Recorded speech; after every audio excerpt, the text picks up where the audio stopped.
Y yo, Yo y tú. mi nombre es David Medina. Y yo soy Andrés Ramán. Pues hoy venimos a hablar de un tema bastante importante para lo que es la humanidad. Y un tema que en verdad ha venido agarrando fuerza más que todo hoy en día. Que eso es algo muy importante de resaltar. Y como decía, bienvenidos al podcast 126, capítulo 3. En el capítulo de hoy hablaremos sobre la depresión. Es por eso que tengo una pregunta muy importante para ti. ¿Qué es la depresión? Tú que tienes conocimientos más cercanos que yo y has estudiado esto un poco.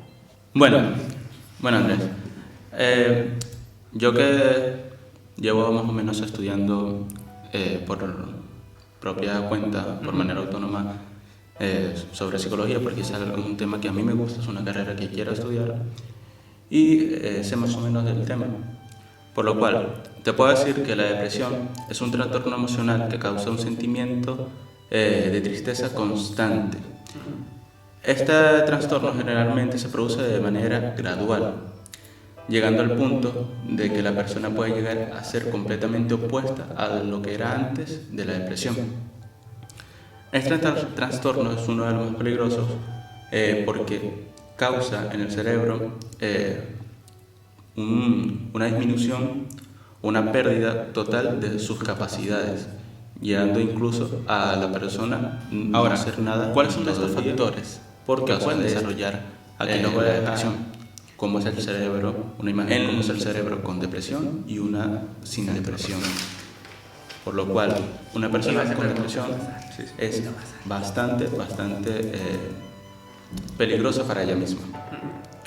A ver, muchos de los trastornos emocionales se producen antes de la adolescencia o se producen en la adolescencia. De hecho, de un 10 a un 20% de los adolescentes sufren de algún trastorno emocional. Esta es una estadística de la Organización Mundial de la Salud, algo que no es para nada agradable y es alarmante. Sí, y es una organización bastante confiable, pues, o más o menos, porque también tiene algunas cosas que son un poco incoherentes, pero es una organización confiable, por lo cual tampoco es un número poco, porque de un 20% de los adolescentes es bastante. Por lo cual, muchos de estos trastornos se generan en la adolescencia o incluso antes, llegando a tener problemas el adolescente en su vida adulta. A ver, ¿qué factores generan la depresión? El aislamiento, el no dormir bien, el no comer bien, generalmente el descuidarse. También factores que generan depresión o que desarrollan este trastorno son situaciones brutales o situaciones que le generan que cambien el estado de ánimo de la persona a una tristeza profunda, por lo que puede desarrollar la depresión. Hay que aclarar que una tristeza profunda a una depresión son cosas totalmente diferentes, por lo cual, por ejemplo, la muerte de un familiar puede llegar a ocasionar a una persona una tristeza profunda, pero no necesariamente puede desarrollar depresión. Pero una persona con una tristeza profunda es más probable que desarrolle depresión. Vale, siguiendo un poco el hilo, ¿qué problemas existen cuando hay depresión? A ver, muchos problemas de la depresión que causa la depresión son problemas para conciliar el sueño o en su defecto el llegar a dormir demasiado, problemas para el apetito o en su defecto también comer demasiado, cansancio constante, el aislamiento, problemas para tomar la decisión, el pensamientos suicidas o incluso tendencia a hacerse daño, y etcétera. Son muchos problemas que causa la depresión que son alarmantes, incluso llegando a la muerte. Ok, Andrés, yo sé que tú no has experimentado la depresión como yo. Para los que no sepan, yo sufro de un trastorno emocional. Es el trastorno ansioso-depresivo. Todavía estoy en proceso de recuperación, pero yo diría que como estaba hace un año o incluso hace unos meses, estoy muchísimo mejor, digo que más de un 95% totalmente recuperado.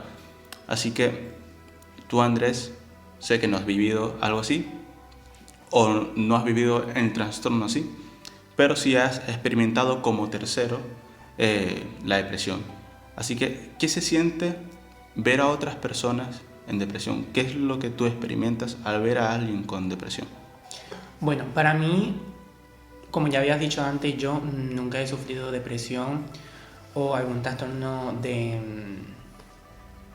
esté ligado con la depresión, pero sí que he conocido a muchas personas que han sufrido y la verdad, ¿cómo explicarlo? O sea, no te puedo decir algo concreto porque las personas que sufren depresión o con las que yo he visto que sufren depresión no parecen que sufren depresión. Parecen como, son las primeras que si tienes un problema te ayudan, si necesitas algo están para ti, si, sabes, siempre están ahí para ti, siempre están ayudando, siempre están sonriendo, son las primeras que dicen un chiste y tú no lo notas. Hasta que pasa situaciones ya muy graves, que me imagino que sabes a lo que me refiero, que tú te enteras que esta persona está en un estado tan mal. Y claro, cuando ya tú lo sabes, estas personas como que se avergüenzan de decir que tienen depresión. Y eso es algo que quiero resaltar, en plan, decir que no está mal hablar con alguien sobre si sufres sobre esto, ¿me entiendes? Porque por lo que yo he notado es que a la gente le da mucha vergüenza hablar de estas cosas. Y yo creo que es algo normal, que deberías hablarlo con cualquier persona. Que es cierto que nos vamos a preocupar más de lo normal, a lo mejor sí, pero también te sentirás un poco más escuchada. Porque si tú le preguntas si una persona que sufre depresión, o sea, nunca verás a una persona que sufre depresión contándoselo a una persona muy cercana, porque es que le da muchísima vergüenza. Y ya cuando las he visto en mal estado, se autolesionan, ya no quieren ser escuchados, ya no quieren estar al lado tuyo, o se aíslan un poco, o te alejan incluso. Y claro, a ti te hace sentir fatal porque tú intentas hacer algo, pero es que no puedes hacer nada. Porque al final son ellos los que tienen que tomar la decisión de qué hacer y cómo hacerlo. Y la verdad es que es una experiencia súper fuerte porque literalmente estás viendo como tu amigo, tu hermano, tu familiar, una persona cercana, quien sea, está pasando por un momento complicado y simplemente a ti te aleja de todo eso, ¿me entiendes? Que lo entiendo porque a lo mejor no quieren hacerte daño, a lo mejor no quiero que lo veas así, pero es que es súper heavy. Pero lo que más heavy me parece es eso, que en plan, es como si no tuvieras nada. Simplemente cuando ya pasa ese límite, que te enteras lo que está pasando, es que ya empiezas a ver ese proceso. Claro. Entonces, esa es mi experiencia, pero claro, tú como una persona cercana a esta experiencia, ¿qué has vivido? Ok, bueno, primero hay que aclarar que hay varios tipos de depresión. No solamente está la depresión general, que es el trastorno depresivo mayor, sino que hay varios subtipos. Uno de los subtipos, y es el más frecuente, el que más se ve, es la depresión sonriente, que es el que acabas de decir, que es el tipo de persona que generalmente está feliz, que es el más alegre de su grupo de amigos, el que da más consejos, el que ayuda más, y en el fondo sufre de depresión. ¿Qué pasa? En mi caso, no era así. El trastorno depresivo que yo tenía no era así, sino que cuando yo me ponía mal, se notaba bastante. De hecho, creo que pocas veces me ha pasado aquí cuando llegué a España, pero alguna que otra vez me pasó y se notó. No sé si tú lo has notado, pero incluso Bianca, ¿te acuerdas el día que salí con Bianca, que incluso Bianca te dijo, me preocupa David porque no está, se ve mal, no habla en todo el día? Cuando yo me pongo mal, se nota bastante. Y es lo mismo que pasaba en Venezuela. Cuando me ponía mal, se notaba bastante. Y la depresión que me pegó a mí se basa en 5 etapas. O sea, cómo yo sufrí esta depresión se basa en 5 etapas. Eso viene desde hace mucho atrás, algo que entendí ahorita, hace poco, pero esa depresión ya venía desarrollándose desde hace mucho tiempo atrás.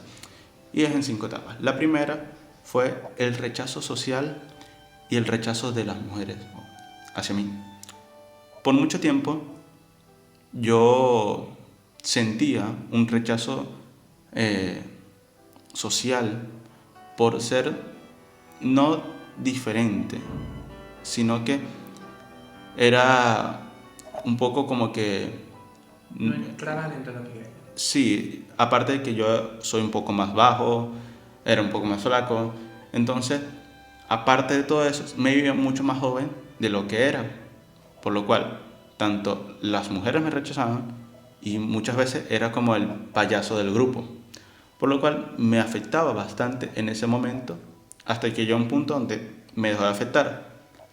Luego, luego de eso viene el divorcio de mis padres, que es sin duda una de las cosas que más me pegó. Fue algo que no me esperaba. Una de las cosas, yo le contaba a mi hermana, que una de las cosas que más me hacen sufrir son las cosas que no me espero. Y algo que no me esperaba era que mis padres se divorciaran. Y cuando ellos me cuentan que se iban a divorciar, me pegó muchísimo. Tanto que yo no podía salir de mi cuarto, que incluso llegué a odiarlo a los dos. Llegué a odiar incluso a mi mamá por botar a mi papá de la casa. Yo no le hablaba por un tiempo. Yo no le hablé después a mi papá. Hace poco le había dejado de hablar a mi papá. O sea, el divorcio me pegó tanto, me terminó afectando tanto, que fue uno de los desencadenantes de mi trastorno depresivo. Y luego de eso, viene la tercera etapa. Yo me refugiaba en ustedes, en mis primos. Ese era como mi lugar seguro. A mí no me importaba que la gente me rechazaba, o mejor dicho, sí me importaba, pero yo me refugiaba con ustedes. Entonces eso me hacía sentir mejor, igual con el divorcio de mis padres. Cuando mis padres se divorciaron, yo me fui a su casa. No sé si lo recuerdas, pero yo me fui a su casa y me quedé meses. Y es en ese momento, 2018, ¿te acuerdas bien? Que es donde ustedes me cuentan que se van del país. Y eso fue otra cosa que me pegó tanto, que ustedes se fueran, que yo sentí que me había quedado totalmente solo. Porque eran las únicas personas a quien yo les contaba todo y que yo sentía que me entendían, pues. Y al ustedes irse, sentí que me había quedado solo, porque incluso mis padres, que siempre fueron como mi lugar seguro, ya no estaban. Porque como el divorcio me afectó y no quería hablar con ninguno de los dos, sentí que me había quedado solo. Y el rechazo social, no con los amigos más cercanos que tenía, tampoco hablaba, porque igual sentía que no me iban a entender. Y los únicos que me entendían, o los únicos que me escuchaban eran ustedes, y al no tenerlo, me pegó demasiado que tuve que resolvérmelas por yo solo. Y hubo un tiempo donde me mejoré, porque empecé a estudiar psicología, empecé a averiguar más sobre el yo, sobre uno mismo, sobre estos temas que poco a poco me mejoró algo. Y también es algo contradictorio porque la psicología dice, y de hecho yo lo retribuyo, que no hay que automedicarse, no hay que autodiagnosticarse y ir a un profesional. Algo que yo no sabía en ese momento, pero algo que no hice nunca. Tengo que recalcar que yo siempre me negué a un psicólogo, que yo no que odiaba la psicología, sino que yo me burlaba de ella. No sé si te acuerdas cuando estudiábamos en el liceo y tú me contaste que querías estudiar psicología en ese momento. Sí. ¿Eso me está grabando? No, Debería grabarme, porque entonces vas a estar como... no porque me va a ver a mí. Ya, pero... Vale. Bueno, Estaba hablando de que si me acordaba de que estaba en el liceo de psicología. y bueno, no sé si te acuerdas que yo me burlaba de eso. O sea, yo me llegué a burlar mucho de ti y mucho de la psicología por eso. Y la vida es capcioso porque la vida me llevó a jugar, me hizo una jugada tanto así que me llegué a refugiar en la depresión. Tanto que yo, más que un karma, lo veo como no una bendición, sino es algo raro. Porque fue como que la vida me dijo, ¿te burlas de esto? Ah, bueno, yo te voy a hacer bueno para esto. Para lo que te burlas, yo te voy a hacer bueno. Y aprendí tanto de psicología en tan poco tiempo que quise aprender más y me terminó gustando tanto que mi meta es basada en eso, en ser uno de los mejores psicólogos del mundo o incluso de la historia. Entonces, eso es algo que hay que resaltar porque yo siempre me negué a ir a un psicólogo. Cuando mis padres se divorciaron, mi madre me ofreció ir a un psicólogo y yo se lo negué varias veces. Yo se lo negué porque yo siempre dije que no lo necesitaba. Y siempre me negué. Cuando ustedes se fueron también me lo ofreció de nuevo y yo otra vez me negué. Yo siempre se lo había negado. Y por un tiempo me mantuve bien, o un nivel estándar. Para los que me conocen en Venezuela, yo siempre era muy callado. Algo que aquí cambié. Aquí soy muchísimo más alegre, muchísimo más hiperactivo e incluso puedo llegar a ser hasta el que más habla o el más fastidioso. Pero en Venezuela yo era alguien tranquilo. O sea, nadie notaba mi presencia. Coño, la madre. La puta mierda. En Venezuela nadie notaba mi presencia. Yo estaba en el grupo de amigos y a veces parecía que no estaba. Incluso sin depresión o sin saber que tenía depresión. Luego, creo que luego de la tercera fase, está la cuarta, que fue como la gota que derramó el vaso, por decirlo así. Yo en el anterior podcast había contado que yo tuve una sola relación. Esa niña, en ese momento, fue la única persona de quien realmente estuve enamorado. Tanto así que cuando terminamos yo me cambié de liceo. Yo me cambié de escuela porque no soportaba verla y no estar juntos. Entonces yo me tuve que cambiar de colegio. Después de un tiempo sin hablar, terminamos hablando de nuevo.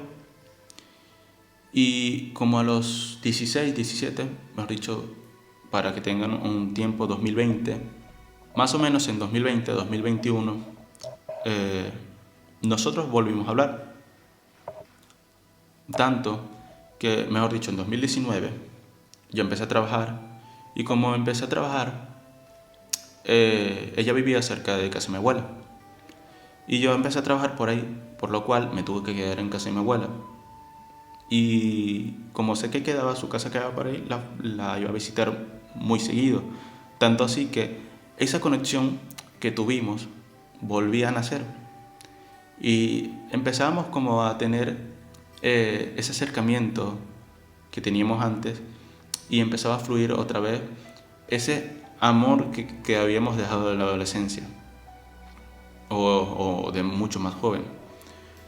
Y hubo un momento donde empezamos como no a literalmente, directamente decirnos, pero sí nos tirábamos mucho en directo. Y yo visitaba frecuentemente su casa, la visitaba frecuentemente a ella. Y hubo un momento donde la dejé visitar porque dejé de trabajar y dejé de ir a casa de mi abuela. No mucho tiempo, no mucho, pero sí dejé más o menos de ir a casa de mi abuela. Eso fue más o menos en 2021. O sea, pasaron casi un año hablando con ella. Y en 2021, más o menos, mayo de 2021, dejé de ir tan a menudo. Y tanto, yo iba casi todos los fines de semana, ya dejé de ir tanto. Iba una vez cada cierto tiempo, quizás. Bueno, hubo un suceso, para contarles desde el principio. Yo la había dejado de visitar y yo fui al médico por una uña encarnada. Lo recuerdo muy bien, era un 5 de agosto. En la mañana yo fui al médico por una uña encarnada. Y yo recuerdo que yo no quería que me operaran. O sea, yo dije que sea todo menos operación. Fui y me dijeron que tenía que operarme. Dije, a mí hay que, pues, o sea, dije, bueno, me dijeron, no te puedes mover por un tiempo. Yo dije, bueno, ya que no me puedo mover, me voy a casa de mi abuela, que por ahí no salgo. Y ya que estoy en casa de mi abuela, la llamo a ella y le digo que venga a la casa para visitarme. Y en sí le enseño los tatuajes, porque yo le había prometido que le iba a enseñar los tatuajes en persona. Y digo, bueno, así le enseño los tatuajes. Luego de eso, vamos a agarrar autobús y pasamos como 2 horas tratando de agarrar autobús en pleno sol y yo parado. Y cuando llego a mi casa dije, no, este no puede ser un peor día, porque había agarrado sol, le vicio como por 3 horas y de paso la operación de la uña encarnada. Yo llego a la casa y reviso el teléfono. Cuando reviso el teléfono veo el estado de WhatsApp de un amigo que dice, que tiene unas fotos de ella y dice vuela alto. Cuando yo veo eso, no me alarmé, sino que yo le pregunto, normal, qué le había pasado. O sea, yo le pregunto qué le pasó. Lo primero que me dijo fue, mano, le pasó un accidente, tuvo un accidente. Yo vi eso y ahí más o menos me alarmé. Y le empecé a escribir, mira, ¿cómo así? No sé qué.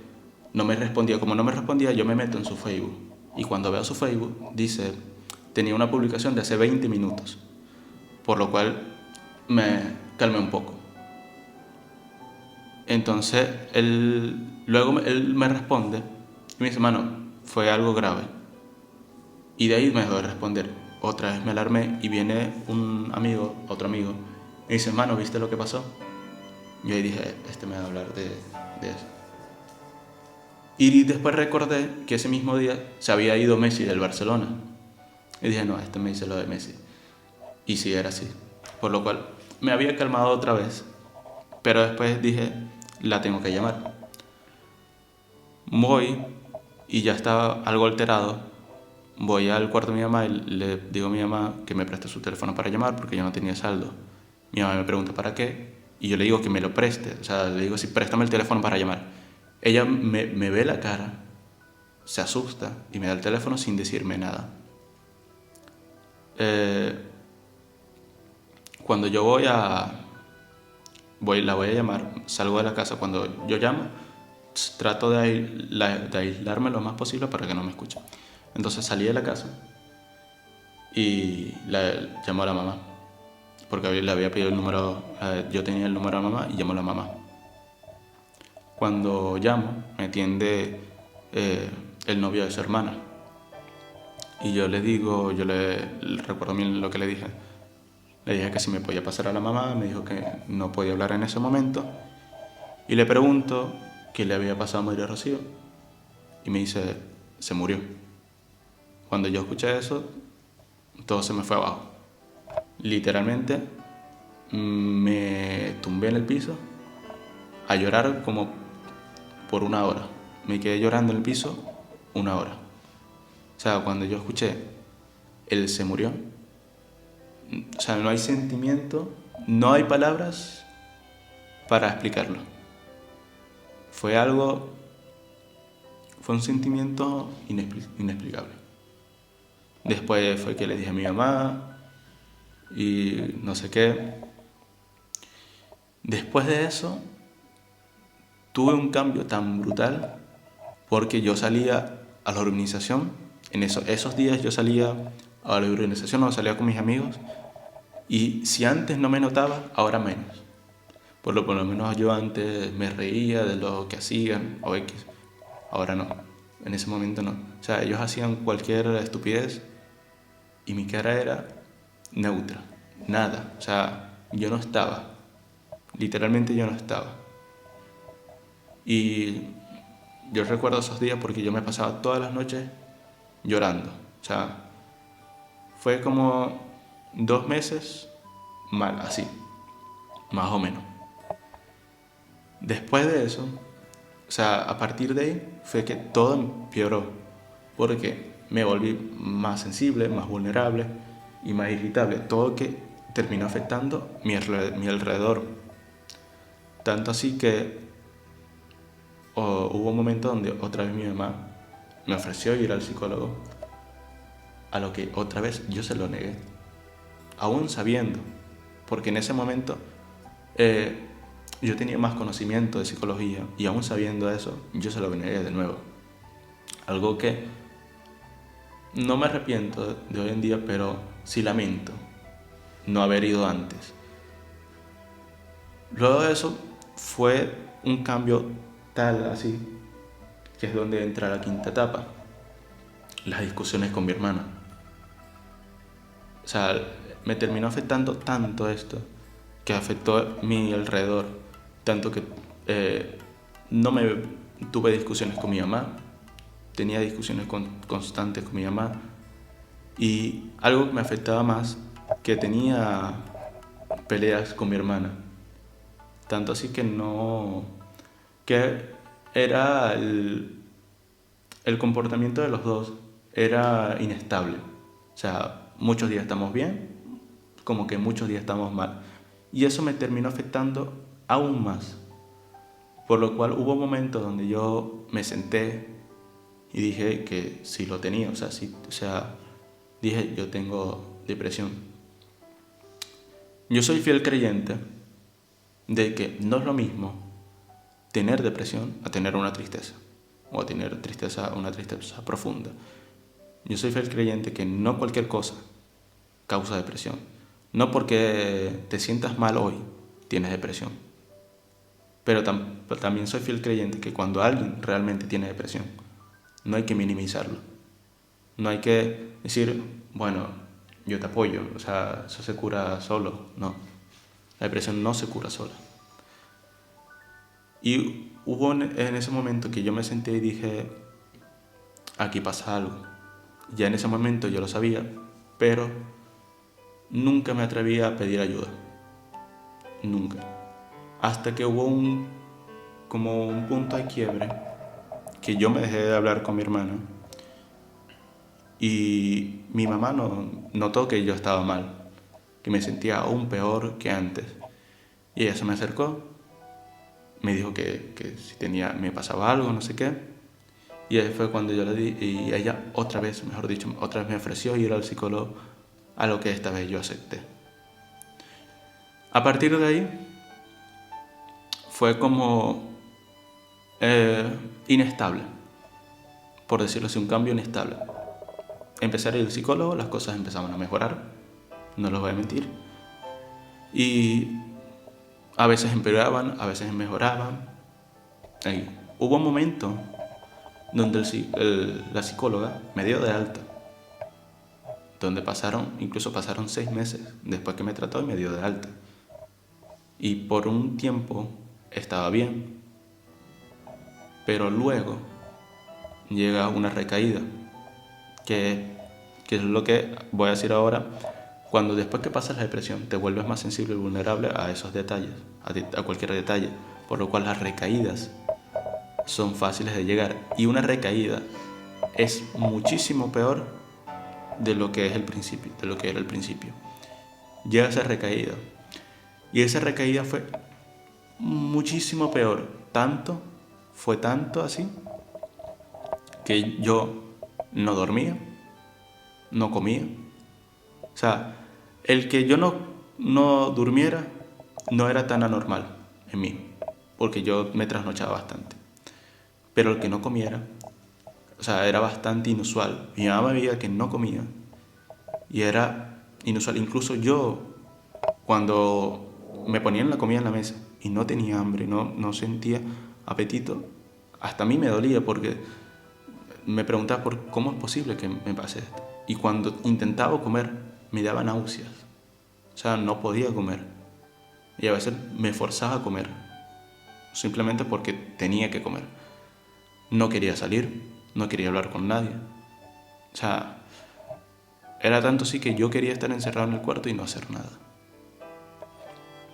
Pero aún así, por los conocimientos que yo tenía, sabía qué hacer, sabía que se tenía que hacer, y pude salir. Y luego volví a ir al psicólogo, por lo cual volvimos a retomar las terapias. Y fue tanta la recaída que ella me mandó al psiquiatra, por lo cual ya no solamente iba al psicólogo, sino al psiquiatra, y terminé tomando medicamentos. Y hubo un momento donde incluso yo me llegué a hacer daño físico, a pensar de que podía acabar todo de una vez. Y eso es algo peligroso. O sea, solo pensar de que te quieres morir es algo horrible. Y no hay palabras para explicar todo ese sentimiento. Pero es algo tan horrible, es tan horrible que no se puede explicar. Aún así, mi problema no solamente era la depresión, era también la ansiedad. Y yo considero que la ansiedad es aún peor que la depresión. Aparte que la ansiedad puede causar depresión, cosa que viceversa no. La depresión no causa ansiedad, pero la ansiedad sí puede causar depresión.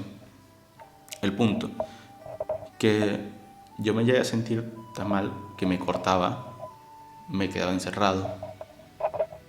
Y lo único que me mantenía en pie era el hecho que yo tenía una meta y que estaba a punto de cumplirla, que era el venirme para acá, para España. El solo hecho de saber que pronto me iba a ir era lo único que me mantenía en pie en ese momento. O sea, por eso nunca dejé la medicación. Por eso intentaba salir cada día. Y era lo único que me mantenía en pie en ese momento. Y yo quiero explicar, para los que sufren de depresión, unos parámetros que es lo que ayudan a salir a alguien que tiene depresión. ¿Qué es lo que ayuda a salir a alguien? Lo que a mí me ayudó fueron 3 cosas. Yo lo resumí en 3 cosas. Voluntad, seres cercanos y ayuda profesional. Sin esas 3, es muy probable que no salgas de la depresión. Incluso que te puedas suicidar. A ver, una no puede ir sin la otra. Primero, si no tienes voluntad, quieras o no, no vas a salir. O sea, si tú no quieres salir de la depresión, nunca vas a salir. Tienes que tener primero voluntad. A ver, pero de nada sirve tener voluntad si nunca vas a un profesional. O sea, puedes tener voluntad y toda la que quieras. Porque yo tuve voluntad en algún momento, pero yo me negué a ir a un profesional, lo cual me empeoró aún más. Por lo cual hay que tener voluntad e ir a un profesional porque él es el especialista y el que sabe qué hacer. Y la tercera son seres cercanos, que aunque quieran o no, ayudan bastante. El saber que no estás solo ayuda bastante. Y para los que sufren, pidan ayuda. Está bien pedir ayuda. Vayan hacia un ser cercano y piden ayuda. Nadie los va a juzgar. Lo mejor es ir y pedir ayuda a un ser cercano, decirles que los lleve a un profesional, o si no, ir por su cuenta. Pero pidan ayuda, porque no están solos. Y lo mejor para salir de esto es un profesional. Y bueno, también que las personas que están pasando por eso, la verdad, son muy valientes. Gordito, eres muy valiente por haber logrado salir de todo esto, y gracias a tu voluntad y a ti, porque fue gracias a ti, obviamente, la vida profesional, pero sobre todo a ti. Porque como tú me explicaste una vez, sin tú tener la motivación de salir de donde estás, nada puede ser una persona profesional. Y la verdad que son personas muy valientes, y pues eso es mucho de admirar. Y pues nada, espero un montón que les haya gustado este capítulo del podcast. Fue un poco más serio porque la verdad es que es un tema bastante serio, pero bueno, nada, que nos podamos debatir un poco. Yo soy Andrés Román. Y yo soy David Medina. Nos estamos viendo en el próximo capítulo de la estación 126.